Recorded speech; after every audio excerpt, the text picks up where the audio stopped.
দখল করছেন কিনা আপনি? আপনার নামে মামলা হওয়া উচিত। আবার আপনি কথা বলেন, আপনার সাহস কত বড়? আপনি দখল করছেন কিনা? যে দখল করে আপনি মাটি কাটা কি অপরাধ না? অপরাধ না? চুরি করা কি অপরাধ? অপরাধ না? চাঁদাবাজি অপরাধ নাকি অপরাধ না?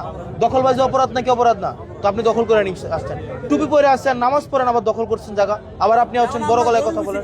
হ্যাঁ, গরিব হয়েছেন, ব্যবস্থা করতেছেন। আমিও গরিবের সন্তান, আমি ব্যবস্থা করে আপনার কাছে আইছি।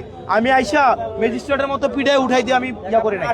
আমি আপনাকে ব্যবস্থা করছি যে আপনি জেলা পরিষদের মার্কেট, আপনার ব্যবস্থা হয়েছে, আপনি ওখানে যান।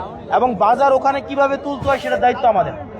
ওখানে বাজার কিভাবে জনপ্রিয় করতে হয় দায়িত্ব আমাদের। কারণ আপনি যদি বলেন যে আপনি যাবেন না, তাহলে ম্যাজিস্ট্রেটের ব্যবস্থা নিবে। আপনার সিদ্ধান্ত আপনার। এখন যদি বলেন যে না ভাই ডিসিশন আপনি নেবেন, তাহলে আমি নিব, তাহলে আমাকে সহযোগিতা করবেন। আর যদি বলে ম্যাজিস্ট্রেট নেবে, তাহলে ম্যাজিস্ট্রেটের মতো করবেন, ওই জায়গাও পাবেন না। আপনার কোনো বলার দরকার নাই, আপনার কোনো বলার দরকার না। আপনি রাখেন, আপনি জায়গা দখল করছেন, এরপর আপনার কথা কি আবার? কে গেছে না গেছে আপনার ইয়া না। আপনি অপরাধ করছেন কিনা, অপরাধের দায়ভার আপনারটা আপনার, অন্যদেরটা আমি বুঝবো, এটা আপনার দেওয়ার বিষয় না।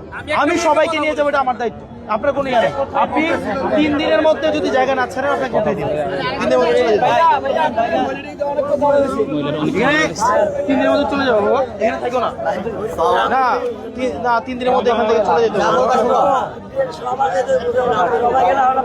তোমরা ফুটপাতে যারা থাকো সবাই চলে যেতে হবে। তোমরা ফুটপাতে যারা আছো তারা চলে যেতে হবে। ভাই আমি কাজ করতেছি কিনা? হ্যাঁ, তোমরা ফুটপাতে যারা আছো, এই জায়গা কি তোমার সরকারি জায়গা কিনা? তাহলে ফুটপাতে যারা আছে চলে যেতে হবে। আপনারা যদি ফুটপাতে না যান, সিদ্ধান্ত আপনার। 3 দিন পর আপনাদের পিঠে ওঠেন।